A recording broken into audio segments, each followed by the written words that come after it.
boa tarde. Sejam todos bem-vindos ao canal Amigos do Nepom. Estamos mais uma vez reunidos, encarnados e desencarnados, para mais uma palestra doutrinária das tardes de sábado. Hoje eu quero relembrar duas datas muito importantes para toda a humanidade e em especial para nós, os espíritas, porque já bebemos dessa fonte. Quero relembrar o 15 de abril de 1864, quando foi lançada a primeira edição de O Evangelho segundo o Espiritismo, trazendo a moral do Cristo na visão clara dos espíritos superiores. E hoje, 18 de abril de 2020, estamos em festa, encarnados e desencarnados, rememorando o 18 de abril de 1857, quando chegava no planeta Terra a primeira edição de O Livro dos Espíritos, trazendo todos os princípios que hoje conhecemos, nos dizendo de onde viemos, para onde vamos, por que estamos aqui. E aproveitando essa festa espiritual, nós convidamos todos a refletir dentro do nosso tema central, princípios espíritas, o que muda em nossa vida? O que tem mudado em nossas vidas, em nossa forma de agir, em nossos pensamentos? O que muda quando eu sei que Deus é a inteligência suprema, causa primeira de todas as coisas? O que muda quando eu sei que eu sou imortal? Vou continuar minha jornada na carne ou fora dela? O que muda quando sei que já vim na Terra várias vezes, já reencarnarei outras vezes, aqui ou em outros mundos, com o intuito sempre de crescer, de aprender, e que sou responsável por esse aprendizado e por esse crescimento meu, tendo sempre as oportunidades que a divindade nos oferece.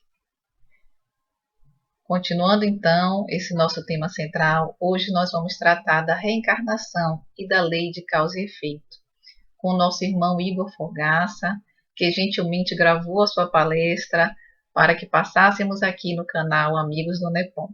Nós vamos fazer uma leitura do Evangelho, a nossa prece e logo em seguida ficaremos com a palestra. Então nós vamos ler o Evangelho segundo o Espiritismo, no capítulo 6, o Cristo Consolador. Eu vou ler o segundo parágrafo do item 4, intitulado Consolador Prometido. O Espiritismo vem, na época predita, cumprir a promessa do Cristo. Preside ao seu advento o Espírito de verdade. Ele chama os homens à observância da lei. Ensina todas as coisas, fazendo compreender o que Jesus só disse por parábolas. Advertiu Cristo: ouçam os que têm ouvidos para ouvir. O Espiritismo vem abrir os olhos e os ouvidos, porquanto fala sem figuras nem alegorias. Levanta o véu intencionalmente lançado sobre certos mistérios. Vem finalmente trazer a consolação suprema aos deserdados da terra e a todos os que sofrem, atribuindo causa justa e fim útil a todas as dores. Nessa reflexão, vamos à nossa prece. Agradecer ao Pai Criador por toda a oportunidade que estamos tendo de abrir os nossos olhos e os nossos ouvidos. Que tenhamos ouvidos de ouvir e olhos de ver. Que como o cego Bartimeu, quando o mestre perguntou o que queres que eu faça, ele respondeu: Senhor, que eu veja. Que possamos solicitar ao Cristo dessa mesma forma: Senhor, que eu veja. Que eu veja a luz e que vá em direção a ela. Que a nossa gratidão a todos esses abnegados trabalhadores da doutrina espírita, encarnados e desencarnados, a toda a pleiade do Espírito de verdade, que a nossa gratidão se demonstre através do trabalho da nossa própria melhora, do nosso crescimento moral e espiritual. Sabemos que Jesus vai à nossa frente, abençoando os nossos esforços e nos conduzindo a um porto seguro. Que a paz do Senhor, aquela que excede todo entendimento, seja presente em nossos corações e em nossas mentes, hoje e sempre. Que assim seja. Fiquemos, meus irmãos, agora com a nossa palestra. Olá você, amigo, amiga do Núcleo Espírita da Polícia Militar. Bem-vindos a esse canal, onde atualmente estamos fazendo nossas palestras doutrinárias, estudos, entre outras atividades da casa. Todos os sábados, como de costume, são as doutrinárias. O mês de abril teve como tema Princípios Espíritas, o que muda em nossas vidas. Já pensou sobre isso? O que muda em sua vida a partir do momento do conhecimento dos princípios espíritas? Hoje falaremos um pouco mais sobre reencarnação e lei de causa e efeito. Vamos conosco?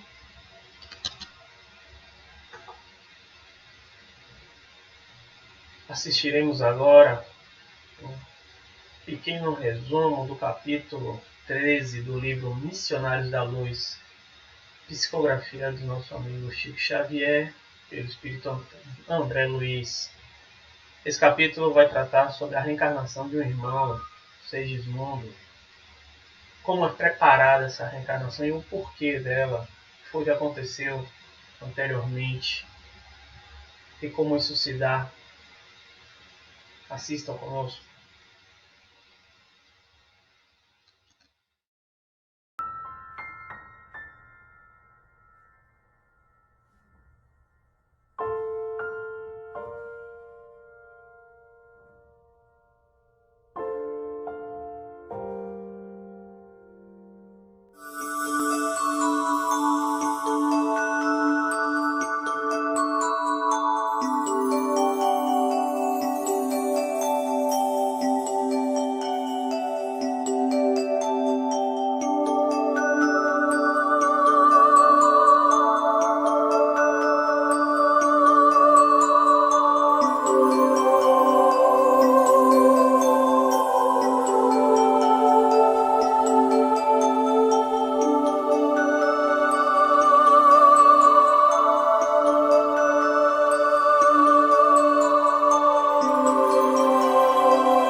reencarnação de um ser aqui na crosta, quantos irmãos estão envolvidos, né, nesse processo todo.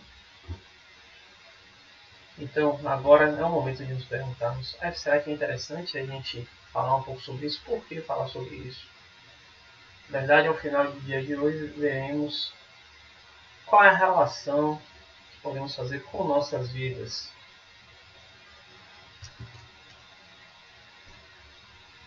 Trazemos 3 obras básicas para reforçar, para robustecer essa temática.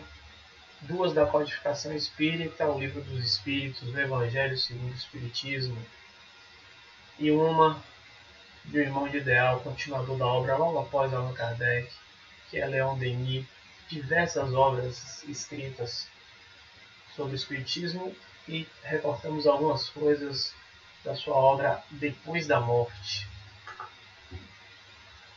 Amigos, nunca nos devemos furtar, primeiramente, dos ensinamentos de Jesus Cristo e na continuação do legado deixado por Allan Kardec e os Espíritos da Codificação. Então começaremos com a primeira obra, o Livro dos Espíritos, no capítulo 4, com o tema da pluralidade das existências. 2 tópicos interessantes, que é a reencarnação e da justiça da reencarnação. Lembrando que o Livro dos Espíritos é aquele funciona naquela formatação de perguntas e respostas, perguntas de Kardec e respostas dos irmãos. Começaremos pela questão 166. Kardec pergunta: como pode a alma que não alcançou a perfeição durante a vida corpórea acabar e depurar-se? Os irmãos espirituais respondem: sofrendo a prova de uma nova existência. Então, ele já começa a ensinar que a purificação, a depuração, é ocorrida pelas provas das existências novas. Kardec continua perguntando: e como isso é realizado? É pela transformação do espírito, depurando-se, respondem eles, a alma, indubitavelmente, sem dúvida, experimenta uma transformação, mas para isso necessária lhe é o que? A prova da vida corporal. Eles reforçam que a vida na matéria aqui é uma provação. Kardec continua: a alma passa então por muitas existências? Sim, todos contamos muitas existências. Os que dizem o contrário pretendem manter-nos na ignorância em que eles próprios se encontram. Esse é o desejo deles. Os espíritos reafirmam que passamos sim por muitas existências.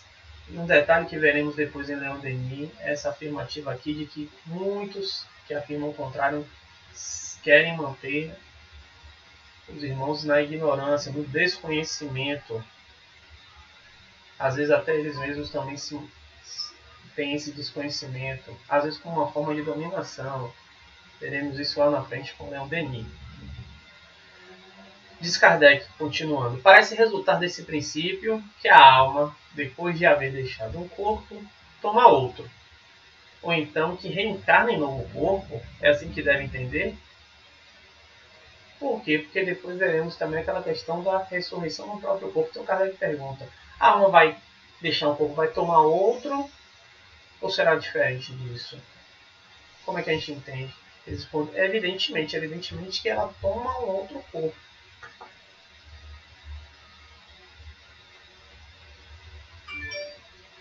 Já respondido no início, na primeira questão, Kardec pergunta: qual é o fim objetivo com a reencarnação? Os espíritos já responderam na questão anterior, que é a depuração. Mas aqui eles dizem: expiação, melhoramento progressivo da humanidade. Sem isto, onde há justiça? Expiação, então, está ligada diretamente com justiça. Expiar algo é reparar. Então, a expiação é reparação. sem reparação, como está a justiça, as falhas, os males cometidos não serão reparados? Continua Kardec perguntando: é ilimitado o número das existências corporais ou o espírito reencarna perpetuamente? Será que um dia a gente vai parar de ir e voltar, ir e voltar? A cada nova existência, dizem eles, o espírito dá um passo para diante na senda do progresso, como se fosse subir uma escada. Cada existência é um degrau. Desde que se ache limpo de todas as impurezas, onde não haja mais vícios, males, não é? Não se tem mais necessidade de provas na vida corporal. Reforçar mais uma vez com a gente, na nossa cabeça, um dia não teremos mais essa matéria aqui, esse corpo. Tudo que temos aqui, ó, na existência, um dia vai acabar quando subirmos os degraus.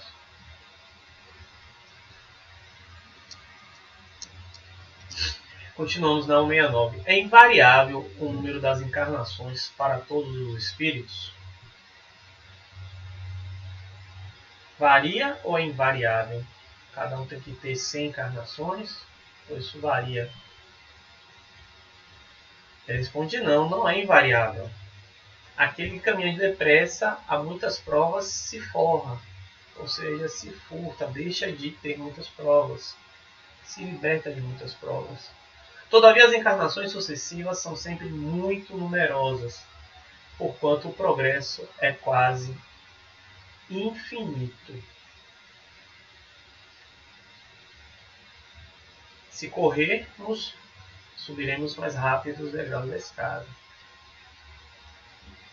Mas lembrando que a escada é longa. O que fica sendo o espírito depois da última encarnação? Espírito bem-aventurado, espírito puro. Vai para uma daquelas classificações das classes de espíritos que vemos no Evangelho, em que se funda o dogma da reencarnação. Qual o fundamento de reencarnação? Qual o objetivo? Qual o escopo disso tudo na justiça de Deus e na revelação? Incessantemente repetimos: o bom pai deixa sempre aberta a seus filhos uma porta para o arrependimento.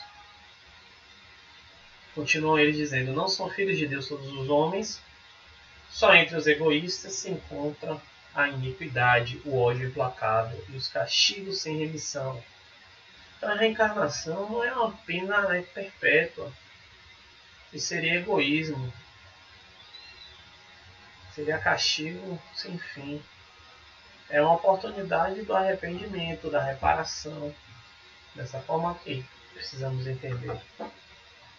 Todos os espíritos tendem para a perfeição e Deus lhes faculta os meios de alcançá-la. É facultado, não é obrigatório.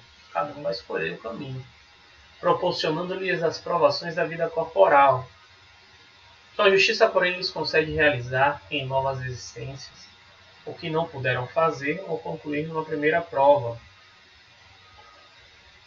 Há um planejamento, nessa existência você vai ter uma provação material, pobreza, alguma dificuldade, até uma questão de melhoramento de uma paixão, de um vício, de um egoísmo. Possa ser, sabemos disso, que somos falhos, de não conseguir vencer isso na existência. Então, novas existências são concedidas para a gente concluir que não concluiu naquela anterior. Não obraria a Deus com equidade, não trabalharia a Deus com igualdade e equidade, nem de acordo com sua bondade, se condenasse para sempre os que talvez hajam encontrado oriundos do próprio meio onde foram colocados e alheios à vontade que os animava. Obstáculos ao seu melhoramento. Então Deus não condena para sempre. Se a sorte do homem se fixasse irrevogavelmente depois da morte, ou seja, se o destino do homem fosse irrevogável depois daquela existência ali, depois daquela morte, não seria uma única balança em que Deus pesa as ações de todas as criaturas e não haveria imparcialidade. Por quê? Porque em uma só existência você tem diversas provações, uns com menos, uns com mais. Então não teria uma balança aí igualitária, balanceada. Vamos continuando. A doutrina da reencarnação, isto é, a que consiste em admitir para o espírito muitas existências sucessivas, é a única que corresponde à ideia que formamos da justiça de Deus para com os homens que se acham em condição moral inferior. A única que pode explicar o futuro e firmar nossas esperanças, pois que nos oferece Deus de resgatarmos nossos erros por nossas provações. Quantas vezes nos deparamos com questionamentos de por que isso, por que passo por isso, por que meu familiar, meu parente, meu amigo está passando por isso. Às vezes uma doença incurável, às vezes uma grande dificuldade, às vezes eu mesmo passo por uma dificuldade e outros eu observo não têm a mesma dificuldade. Por que isso? Somente na crença das vidas futuras, na reencarnação, que a gente pode entender que a cada momento, a cada encarnação, há uma provação diferente para cada um, não é igual. Quanto melhor suportarmos a prova, vencermos ela, teremos uma nova existência mais tranquila. A razão não indica e os espíritos a ensinam. Vamos continuar. O homem que tem consciência da sua inferioridade, aura e consoladora esperança na doutrina da reencarnação, ganha esperança na crença da reencarnação. Se crê na justiça de Deus, não pode contar que venha achar-se para sempre em pé de igualdade com os que mais fizeram do que ele. Vamos continuando. Sustento da sustentação, porém, e lhe reanima a coragem, a ideia de que aquela inferioridade não deserda eternamente do supremo bem, que mediante os novos esforços, dado que lhe será conquistá-lo. Quem é que ao cabo da sua carreira não deplora haver tão tarde ganho uma experiência de que já não mais pode tirar proveito? A qualquer momento a gente pode aprender algo nessa mesma existência, na próxima, no fim dessa existência. Ou será que a gente vai chegar no fim da vida aqui e dizer, já aprendi tudo? Entretanto, essa esperança tardia não fica perdida. O que adianta aprender isso agora? Já estou no fim da carreira, já. Essa experiência tardia não fica perdida, por quê? Porque o Espírito a utilizará em nova existência. Tudo que a gente aprende, toda a nossa experiência, se não usarmos aqui, vai servir para o próximo. Meus amigos, minhas amigas, agora tratando do Evangelho segundo o Espiritismo, começaremos pelaquela parte introdutória, onde tem um tópico ali, resumo da doutrina de Sócrates e Platão. O que eles falavam que tem relação com reencarnação. Afirma Kardec nessa parte. O homem é uma alma encarnada, segundo Sócrates e Platão. Antes da sua encarnação, existia unida aos tipos primordiais das ideias do verdadeiro, do bem e do belo. Separa-se deles encarnando e recordando o seu passado. É mais ou menos atormentada pelo seu desejo de voltar a ele. Então, para os filósofos gregos Sócrates e Platão, o homem sim tinha uma vida corpórea e uma vida extracorpórea. Ele tinha uma vida antes da vida na matéria. Ele existia unido aos tipos primordiais das ideias, ao chamado mundo das ideias. E separa-se deles ao encarnar nesse mundo material. Tem reminiscências, tem lembranças e tem o desejo de voltar a esse mundo anterior, esse mundo das ideias. Kardec então explica: não se pode enunciar mais claramente a distinção e independência entre o princípio inteligente e o princípio material. É, além disso, a doutrina da pré-existência da alma, ou seja, a alma existe antes da matéria, da vaga intuição que ela guarda de um ou outro mundo a que aspira. Ela tem essa lembrança desse outro mundo, da sua sobrevivência ao corpo, da sua saída do mundo espiritual para encarnar e da sua volta a esse mesmo mundo após a morte. Então, antes de Cristo, filósofos gregos já tinham noções de uma vida pré-existente, de algo antes da matéria, inclusive na preparação do mundo para a doutrina de Cristo. Continuando no Evangelho, vamos para o capítulo 4, que tem aquele tema: ninguém poderá ver o reino de Deus se não nascer de novo. 4 são os subtemas desse capítulo importantes: ressurreição e reencarnação, a reencarnação fortalecendo os laços de família, limite da encarnação e necessidade da encarnação. Fazendo correlação com o Evangelho de Cristo, ressurreição e reencarnação, que tem a ver a reencarnação com os laços familiares, e quais os limites da encarnação e qual a necessidade dela.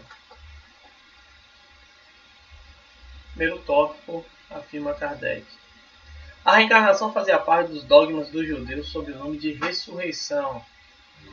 Na verdade, uma mudança de nome, mas já tinha sim uma noção de algo depois da vida material. As ideias dos judeus sobre esse ponto, como sobre muitos outros, não eram claramente definidas porque apenas tinham vagas e incompletas noções acerca da alma e da sua ligação com o corpo. Sabia que tinha alguma coisa ali fora do corpo, extra-corpo, mas não tinha muita definição. Acreditavam eles que o homem que vivera podia reviver sem saber precisamente de que maneira o fato poderia dar-se.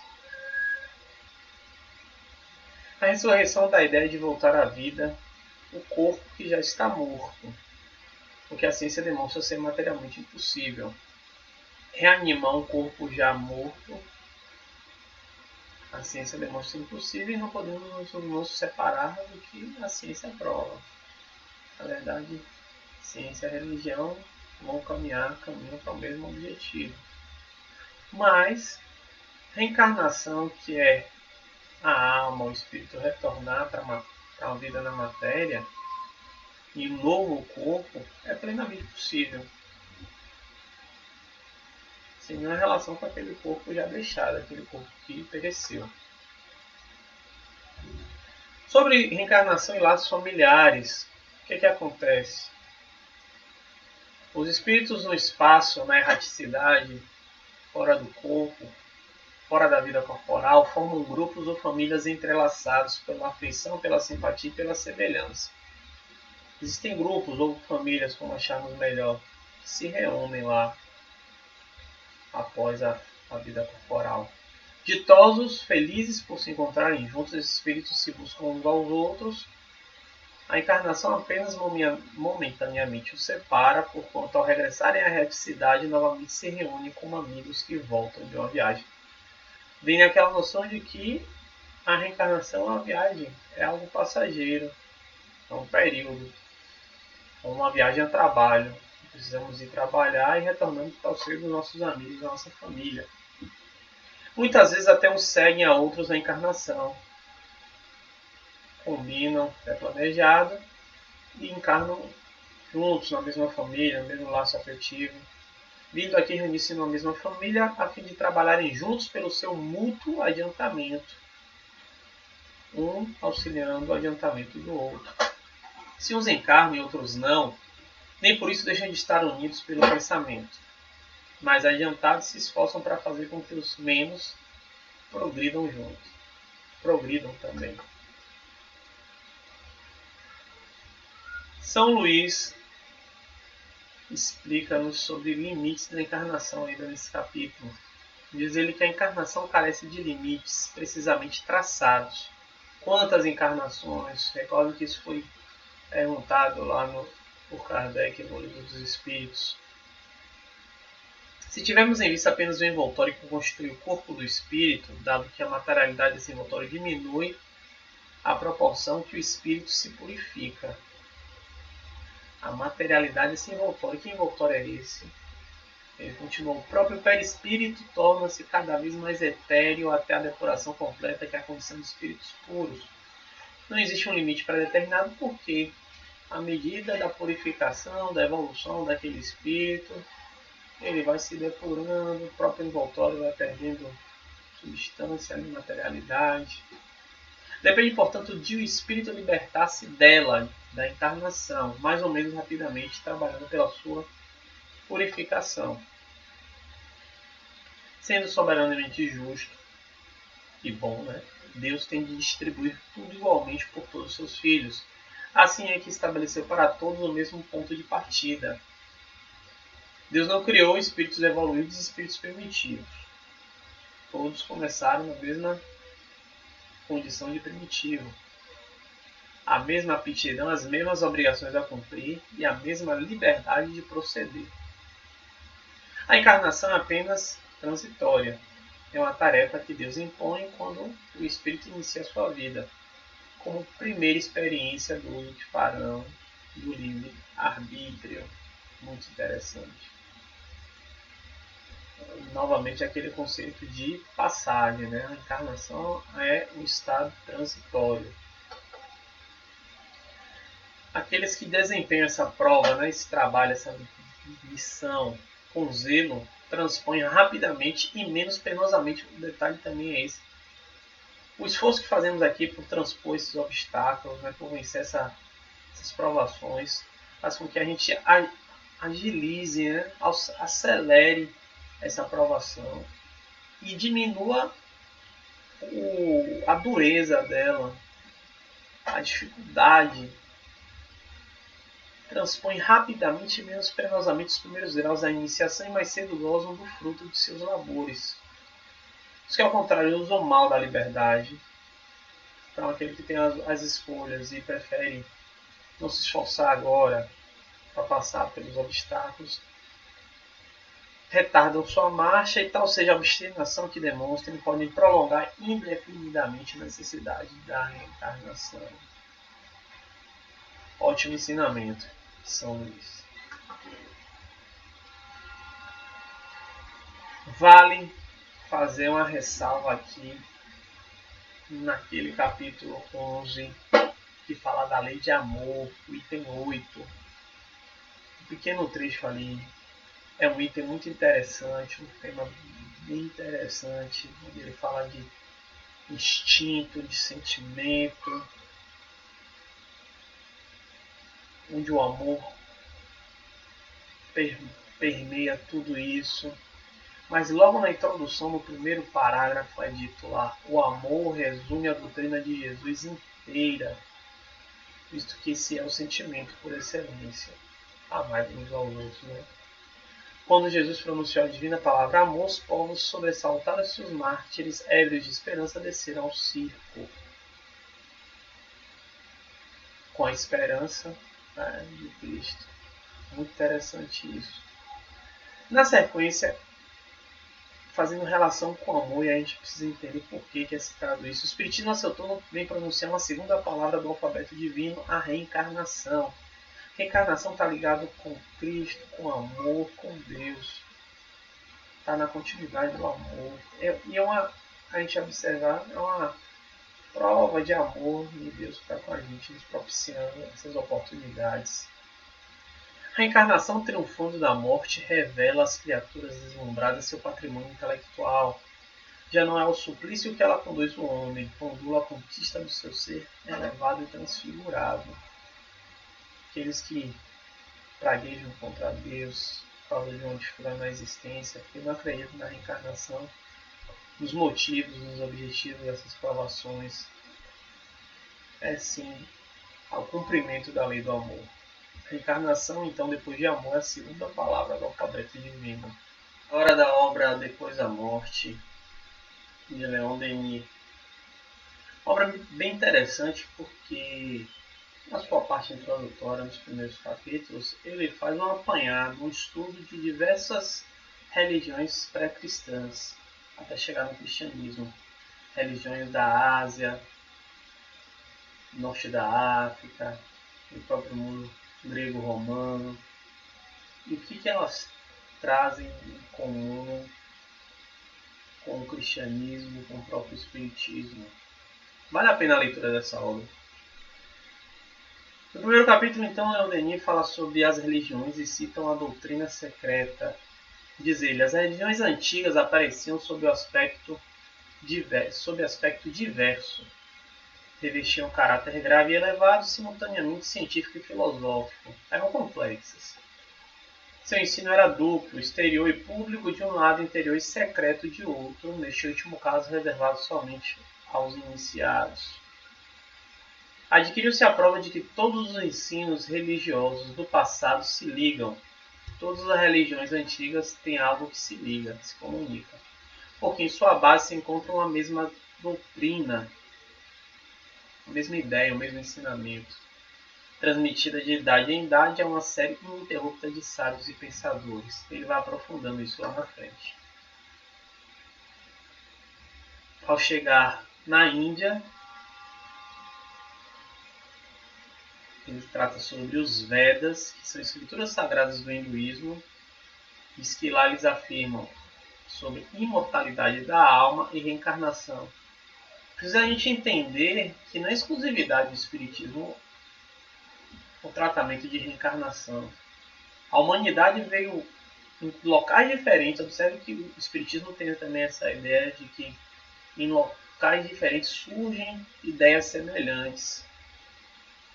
Então as noções de imortalidade de alma, de pré-existência da alma, de reencarnação, foi começando a ser semeada em diversos pontos da Terra. Nos Vedas tem a afirmação de onde tem um questionamento interessante, né? De onde nasceu a alma? Umas vêm para nós e daqui partem, outras partem e tornam a voltar. Umas vêm para nós, outras partem. Interessante. Fala sobre o budismo também ali na mesma região. Segundo ele, é o desejo e a paixão que nos prende às formas materiais. Então, se existem formas materiais, existem formas que não são materiais. E que desperta em nós mil necessidades sem cessar. Uma coisa profunda e atual, né? A paixão, a ligação com a matéria, com as coisas daqui, nos desperta mil necessidades sem cessar. O principal meio para se melhorar a vida no presente e no futuro é adquirir esse conhecimento. E isso nós fazemos aqui no Espiritismo a cada momento, a cada encontro, a estudo, a reflexão.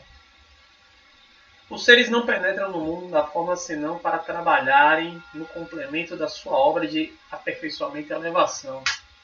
Antes de Cristo já era dito isso. A gente vem nesse mundo procurando trabalhar, se aperfeiçoar, se elevar. A ciência e o amor são dois fatores essenciais do universo. Enquanto não adquire amor, você está condenado a prosseguir na série das reencarnações terrestres.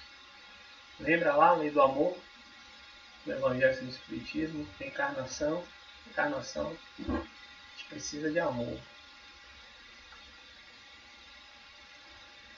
Continua Leon Denis chegando no Egito. O destino do espírito humano tem duas fases: cativeiro na matéria e ascensão na luz.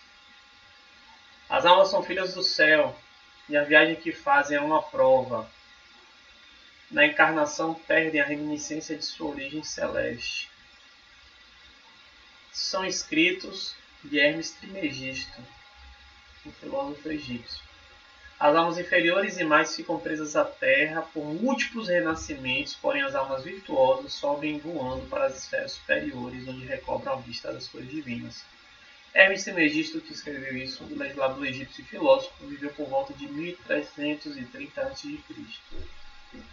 Estima-se que ele foi a inspiração para diversos pensadores da antiguidade que o sucederam, como Sócrates, Platão e Aristóteles. Antes de Sócrates e de Platão, Kardec trata lá na introdução do Evangelho, um egípcio já falava sobre cativeiro da matéria, sobre múltiplos renascimentos, sobre o que causa isso, o que são as almas inferiores que não querem sair do cativeiro, mas que temos um retorno a um outro local. Algumas coisas vão se conectando, uma comprovando a outra. Lenin fala sobre Platão. Encontra-se no Fedro e no Banquete, dois livros dele, a teoria das emigrações da alma e suas reencarnações, assim como a das relações entre vivos e mortos. Essas crenças tinham penetrado no mundo romano, da Grécia para Roma. Todos os grandes autores latinos dizem que gênios familiares assistem e inspiram os homens de talento. O que são esses gênios familiares, né? Espíritos familiares. Lucano, Tácito, Apuleio e bem assim Filósofo grego, em suas obras falam frequentemente de sonhos, aparições e evocações de mortos, na Grécia. E aí Leon Denis sobe ali para Gália, né, região de onde hoje é a França, os gauleses. A alma, diziam os druidas, percorre 3 estados sucessivos. No anono, sofre o jugo da matéria, é o período animal. Depois no abrete, círculo das migrações que povoam os mundos de expiação e de provas, sendo a Terra um desses mundos. E a alma se encarna bastante vezes em sua superfície. São 3 estágios. Um período animal, onde a matéria domina. O período intermediário aí são as encarnações nos mundos para a expiação e prova, já falava sobre isso. E à custa de muita luta, desprende-se das influências corpóreas e deixa o círculo das encarnações para atingir Ginfit, círculo dos mundos venturosos ou da felicidade. Aí se abre horizontes encantadores da espiritualidade. Olha que interessante. Chegando nos ensinamentos cristãos, Leon Denis afirma que os primeiros cristãos já acreditavam na pré-existência e sobrevivência da alma. E a gente pode fazer relação com isso com os evangelhos bíblicos. Como já vimos a propósito das perguntas feitas a Jesus sobre João Batista e Elias. Será que João Batista era Elias? Isso é perguntado. E também no momento que os apóstolos fizeram relativamente a pergunta que fizeram ao servo, aquele caso do servo nascense, que parecia ter atraído essa punição por pecados cometidos antes de nascer. Prevista aí, vale a leitura no Evangelho de João, capítulo 9, versículo 2. A ideia da reencarnação estava espalhada por tal forma entre o povo judeu que o historiador José censurou os fariseus de seu tempo por não admitirem a transmigração das almas senão entre as pessoas de bem. Já havia uma crença de que só encarnava por transmigração, como ele falou, as pessoas boas.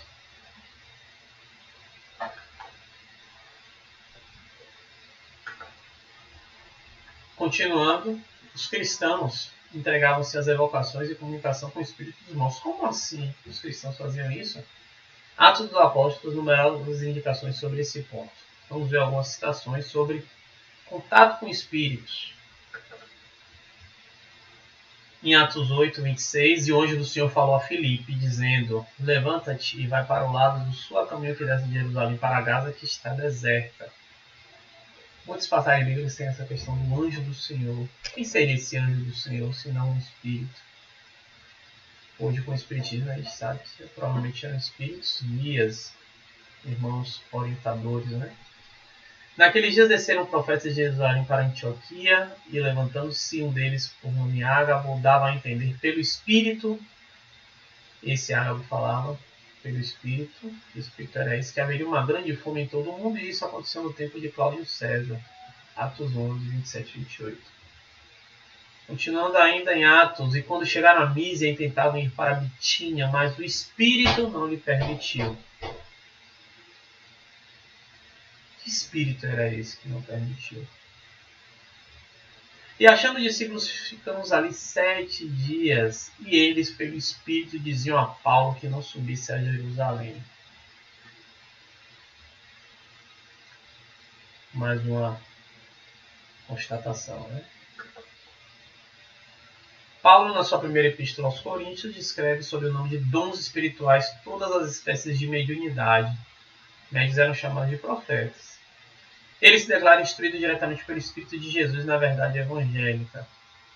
Vamos ver um pouco sobre o que ele fala de dons e vamos ver se não tem relação com o que a gente chama de mediunidade hoje. Acerca dos dons, não quero, irmãos, que sejam ignorantes. Porque a um, pelo Espírito, é dada a palavra da sabedoria, e a outro, pelo mesmo Espírito, a palavra da ciência. Para os conhecimentos, né, ele chama de dons, sabedoria, ciência. Alguém é dado pelo Espírito. São aqueles guias, aqueles orientadores que inspiram os irmãos aqui encarnados. E a outro, pelo mesmo Espírito, é dada a fé, e a outro, pelo mesmo Espírito, dados os dons de curar. E a outra, a operação de maravilhas, e a outro, profecia, e a outro, dom de discernir espíritos, e a outro, variedade de línguas, e a outra, interpretação das línguas. Observe, discernir espíritos seria enxergar, ver, ouvir. Mas um só e o mesmo Espírito opera todas essas coisas, repartindo particularmente a cada um como quer. Pois todos nós somos batizados em um Espírito, formando um corpo, quer judeus, quer gregos, quer servos, quer livres, e todos temos bebido de um Espírito. E aí a gente pode falar talvez de beber do mesmo Espírito, do fluido universal, onde todos somos criados, onde todos temos relação, permeia todos nós. Interessante. Leon Denis continua ainda, depois dos apóstolos, depois de todo aquele momento, citando outros cristãos. Gregório de Nissa, que viveu aí a partir de 335 ou 394 depois de Cristo, dispõe que a alma imortal deve ser melhorada e purificada. Se ela não foi na existência terrestre, o aperfeiçoamento se opera nas vidas futuras e subsequentes. Mas uma citação aí de vidas futuras. Um cristão tratando disso, olha o ano, prestemos atenção no ano. Tais revelações tinham se tornado outros tantos embaraços da igreja oficial. Abalada se achava a autoridade do sacerdócio. Falar de vida após a morte poderia abalar o poder temporal da igreja. Como assim? Com a reencarnação, com o resgate das faltas cometidas pela prova e pelo trabalho na sucessão das vidas, a morte deixava de ser motivo de terror. Cada qual assim mesmo se libertava do purgatório terrestre por seus esforços e progressos. O sacerdote perdia a razão de ser. Na linha que eles seguiam de atemorizar os fiéis com penas depois da morte, a morte sendo o terror, falando sobre o inferno. Os irmãos seguiam, os fiéis seguiam tudo que era dito na igreja.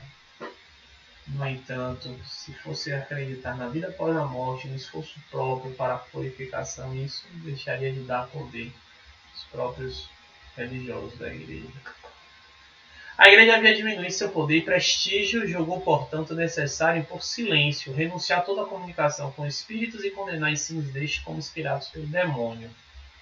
A igreja declarou-se a única profecia viva e permanente, a única intérprete de Deus. Orígenes e gnósticos foram condenados pelo concílio de Constantinopla. Então, estudiosos na vida após a morte que falavam sobre isso foram condenados e foram proibidos de falar sobre vida após a morte, sendo coisas dos demônios condenando ao inferno. Concílio de Constantinopla em 553. Foi quando a igreja deixou de tratar disso. Leon Denis continua na sua obra. Que pensar de um Deus que, estabelecendo uma só vida corporal, nos houvesse dotado tão desigualmente, tivesse reservado aos homens bens tão desproporcionados e tão diferente nível moral. Se não fosse a lei das reencarnações, a iniquidade governaria o mundo. Todas essas obscuridades se dissipam perante a doutrina das existências múltiplas. Os seres que se distinguem pelo seu poder intelectual, por suas virtudes, têm vivido mais, trabalhado mais, cheios de experiência e aptidões maiores. Nossa, como aquele irmão é tão bom, tão perfeito no seu falar. Nunca serei como ele. O próprio Cristo, a gente diz, mas Cristo era Cristo, nunca serei como ele, não adianta. Todos foram criados de forma igual, de forma primitiva. Cada um, na sua busca, no seu esforço, se eleva, se depura. Devemos sempre pensar sobre isso.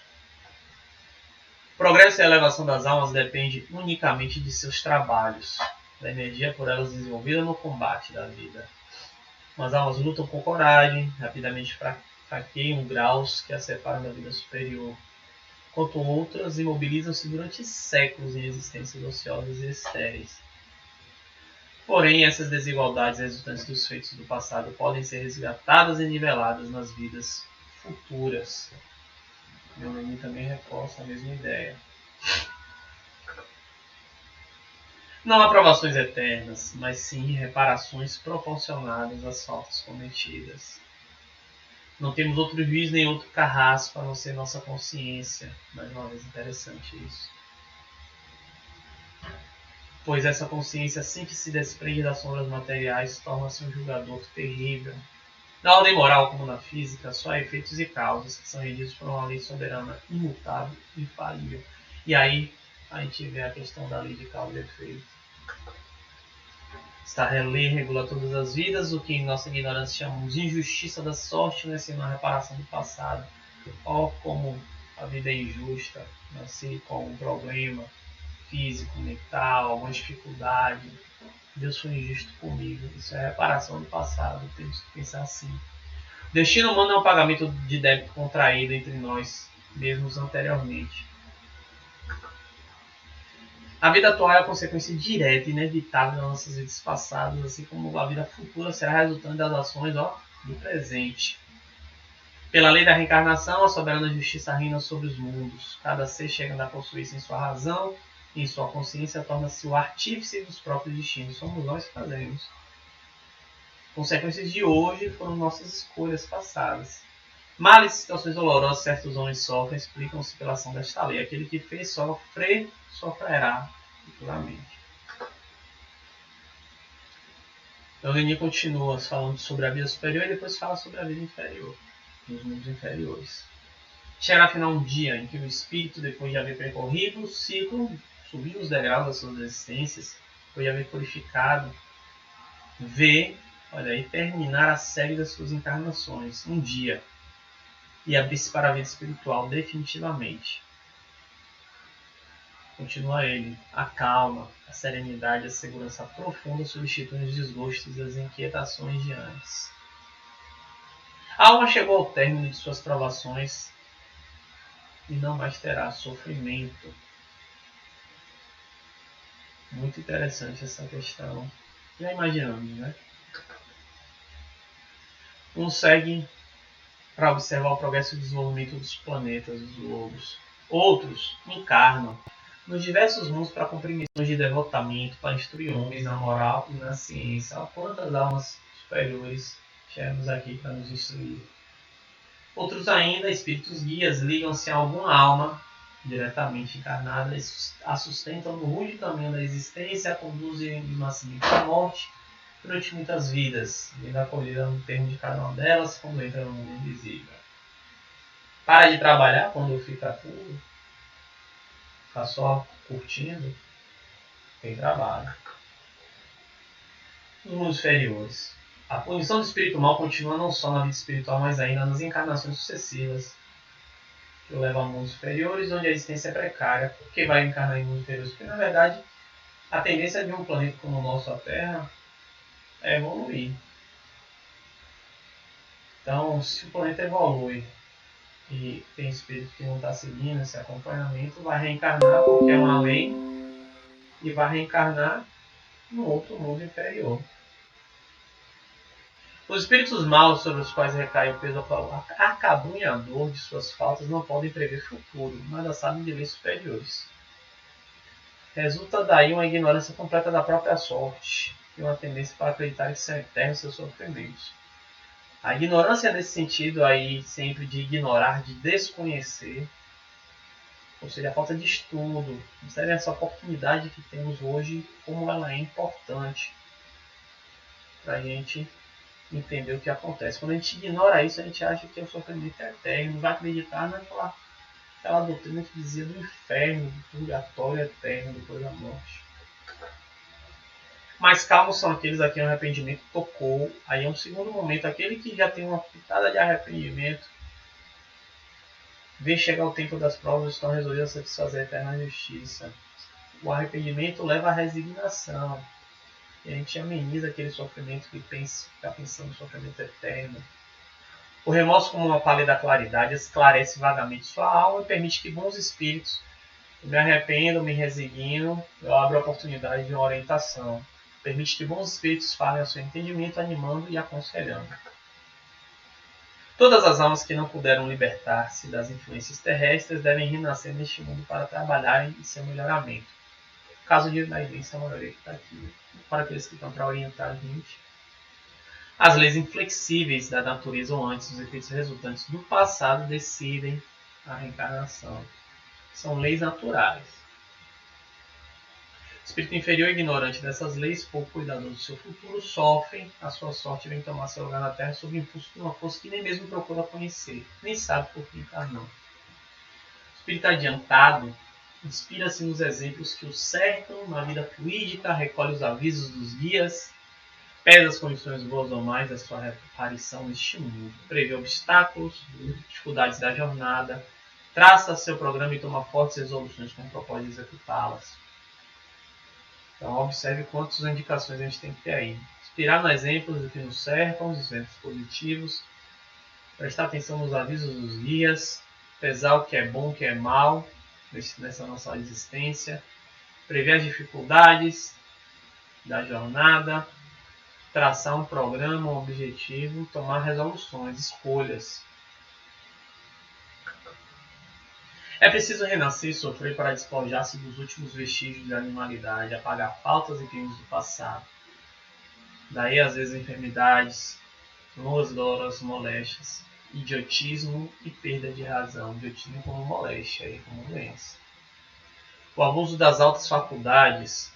O que são as altas faculdades? O abuso da inteligência, dos talentos, o orgulho, o egoísmo, espiam-se, se reparam. Expiação aí como reparação. Espiam-se pelo renascimento em organismos incompletos, em corpos disformes e sofredores. Uma encarnação, eu tive uma grande inteligência, tive um grande talento, ou abusei por egoísmo, por vaidade e orgulho. Há um renascimento em organismos com problemas, incompletos, disformes e sofredores. Respeitemos os idiotas, os enfermos, os loucos, que a dor seja sagrada para nós. Provação para eles, provação para nós que nos relacionamos com eles. Fuja aos prazeres aviltantes, às discórdias e às vãs agitações da multidão. Prazeres, discórdias, todas essas coisas ligadas à matéria. Não é nas discussões estéreis, ou seja, que não fecundam, que não tem futuro. Nas rivalidades, cobiça das honras e bens de fortuna, que vai encontrar sabedoria, contentamento de ti, nada disso. Sim no trabalho, na prática da caridade, na meditação, estudo, fazemos agora, concentrado em face da natureza. A saída que Leão Denis dá é essa. Trabalho, prática de caridade, meditação, estudo. O mesmo terá de se suceder nas reencarnações futuras. O orgulho e a voraz ambição não se podem abater e suprimir senão por meio de existências atribuladas de trabalho e de renúncia. Olha só. No decorrer das fases, a alma orgulhosa reflete, reconhece a fraqueza, vai quebrantando ali aquele orgulho, vai se permeando por melhores sentimentos. Graças, porém, ao conhecimento do nosso futuro, a ideia de solidariedade acabará por prevalecer a profundidade em Leão Denis. Quando ele sempre vai e volta trazendo essa questão da reencarnação, da mortalidade da alma, né? Conhecimento do nosso futuro. Além da reencarnação, a necessidade de renascer em condições modestas servirão como aguilhões a estimular o egoísmo. Rico egoísta numa vida, modesto, né? Pobre numa outra, sofredor na outra. Pensemos nisso. Resignação na diversidade. O que é se resignar? Né? Aceitar com a crença de um objetivo futuro. No entanto, comprimidos pelo sofrimento em existências humildes, habituamos-nos à paciência, ao raciocínio. A resignação é ter paciência, é refletir sobre aquela dificuldade. Adquirimos essa calma de pensamento indispensável àquele que quiser ouvir a voz da razão. A prova é uma reparação necessária, aceita com conhecimento de causa por muitos dentre nós. Que o espetáculo dos males suportados com essas grandes resignações nos dê a força de conservarmos fiéis aos nossos próprios compromissos, as resoluções várias que tomamos antes de encarnar. As adversidades são provas, lembremos disso. Consolai-vos, pois, vós todos que sofreis. Olha outro esclarecimento de Leon Denis. Sabeis que entre vós se acham espíritos eminentes que abandonaram por algum tempo faculdades brilhantes, aptidões e talentos, quiseram reencarnar como ignorantes para se humilharem. Sob humildes e disformes aparências, meio entre os idiotas e os loucos, grandes espíritos ocultos na matéria espiam um passado tenebroso. Mais uma formação dele aí. Sempre está ali espiando, né? Reparando o passado tenebroso. Então, às vezes, nos momentos críticos, o pensamento da morte vem visitar-nos. Vou abrandar, terminar essa provação, esse obstáculo, esse sofrimento aqui. Procurar a morte, suicídio. Para que desejar a morte, quando não estando ainda curados dos nossos vícios, precisamos novamente voltar para nos purificarmos em penosas encarnações. Vai adiantar? Só para aquele que não crê na vida futura, não entende isso. Não vai terminar o sofrimento, talvez vai piorar. Vai ter que voltar ainda mais com essa carga. Irmãos, perto de finalizar, trataremos brevemente sobre mais uma citação do Evangelho. Agora tratamos tudo de reencarnação, mas ainda tem um detalhe no Evangelho no Espiritismo, que é o capítulo de Bem-aventurados os aflitos, falando de adversidades. A gente vai tentar ali entender a lei de causa e efeito. Como é que Kardec tratou isso? Naquele item 7, causas anteriores das aflições. Vai dizer ele que os sofrimentos devidos a causas anteriores à existência presente são muitas vezes a consequência da falta cometida, isto é, o homem pela ação de uma rigorosa justiça distributiva sofre o que fez sofrer os outros. Hoje sofredor, causando um sofrimento anterior. Se foi duro e desumano, poderá ser a seu turno tratado duramente com desumanidade. Tem um chefe ruim, tem um familiar, um pai. Será? Se foi orgulhoso, poderá nascer humilhante condição. Foi egoísta, ou se fez mau uso de suas riquezas, poderá ver-se privado do necessário. Se foi mau filho, poderá sofrer pelo procedimento de seus filhos.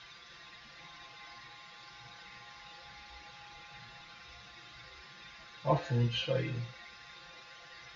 Pensemos no que fazemos hoje, ou pensemos no que sofremos hoje para imaginar o que causamos ontem. Aquele que se levar pelo pensamento de maneira a aprender toda uma série de existências, verá que a cada um é atribuída a parte que lhe compete, sem prejuízo da que lhe tocará no mundo dos espíritos, e verá que a justiça de Deus nunca se interrompe. Jamais deve o homem olvidar que se acha no mundo inferior, ao qual somente suas imperfeições o conservam preso. Por que eu estou aqui na Terra com essas dificuldades, com epidemias e tudo mais? Eu estou preso aqui por alguma demanda.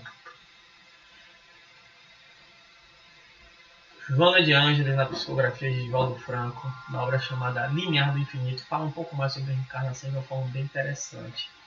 Ela diz que a reencarnação é, pois, necessária para o crescimento do espírito, que foi criado simples e ignorante, conforme ensinaram os nobres escritores da humanidade Allan Kardec.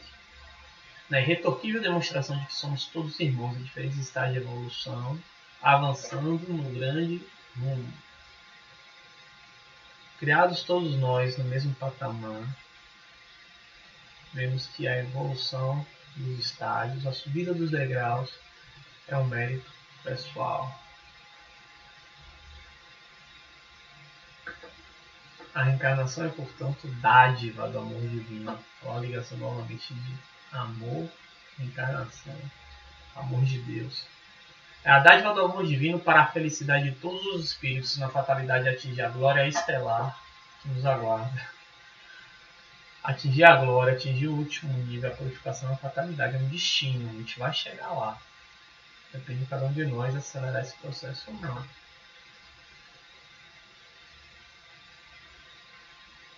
Retornando àquela história do início, a história de Segismundo, vale a pena a leitura dessa obra, em especial desse capítulo, como foi processado com detalhes a reencarnação de um irmão que contraiu um débito, causou um mal na encarnação anterior, estava se aperfeiçoando no mundo espiritual, já estava trabalhando lá com afinco, já adquiriu um conhecimento, adquiriu uma depuração um pouco melhor, e aí tem que ser preparado para novamente a encarnação aqui na matéria, para inclusive espiar, reparar o dano que ele causou a dois irmãos. E como é que ele vem reparar? Eles combinam, inclusive, os dois irmãos antes da encarnação de serem pais desse irmão que causou esse mal. Então eles vêm primeiro, se relacionam, já formam uma família, já tem um filho. E chega o momento da preparação, da encarnação desse outro irmão, Segismundo, que causou o mal, que foi algoz. Mas não é um processo simples, rápido, é muito complexo.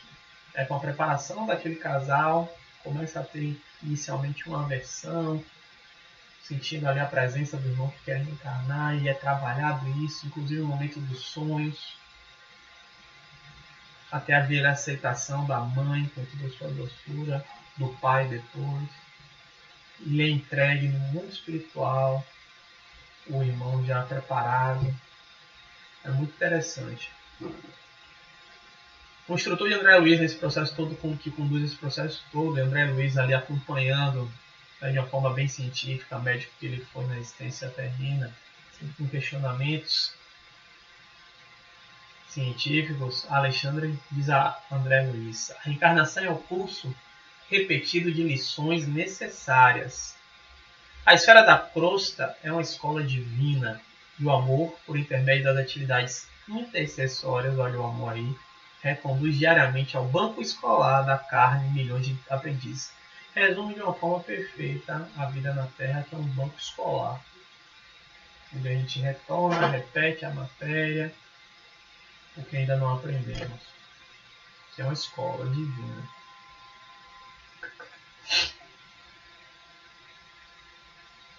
Fica aí uma dica para aprofundar mais um pouco o Céu e o Inferno, de Allan Kardec. Primeira parte, capítulo 7, onde ele fala do Código Penal da Vida Futura, como é tratada a justiça aí, mensurado essa justiça no momento das encarnações das próximas vidas. Kardec faz isso também de uma forma muito interessante, irmãos. Agradecemos a todos estarem acompanhando aqui esse sábado, esse estudo. E não percam no próximo sábado, dia 25, o irmão Antônio Carlos, com o tema Evolução do Ser.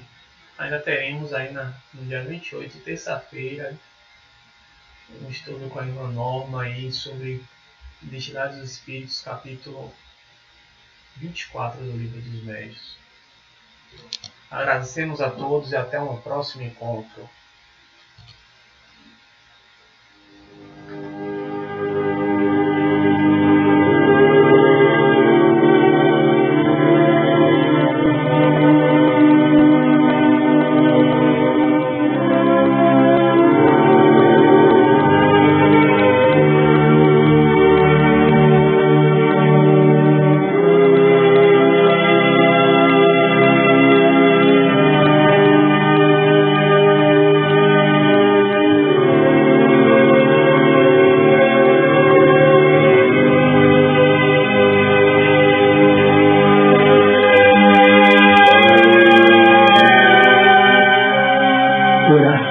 Nossa. Senhor, ensina-nos a orar sem esquecer o trabalho, a dar sem olhar a quem, a servir sem perguntar até quando, a sofrer sem magoar, seja quem for, a progredir sem perder a simplicidade, a semear o bem sem pensar nos resultados, a desculpar sem condições, a marchar para a frente sem contar os obstáculos, a ver sem malícia, a escutar sem corromper os assuntos, a falar sem ferir, a compreender o próximo sem exigir entendimento, a respeitar os semelhantes sem reclamar consideração, a dar o melhor de nós, além da execução do próprio dever, sem cobrar taxas de reconhecimento. Senhor, fortalece em nós a paciência para com as dificuldades dos outros, assim como precisamos da paciência dos outros para com as nossas próprias dificuldades.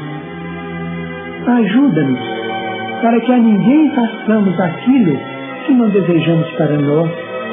Auxilia-nos, sobretudo, a reconhecer que a nossa felicidade mais alta será, invariavelmente, aquela de cumprir teus desígnios, onde e como queiras, hoje, agora e sempre.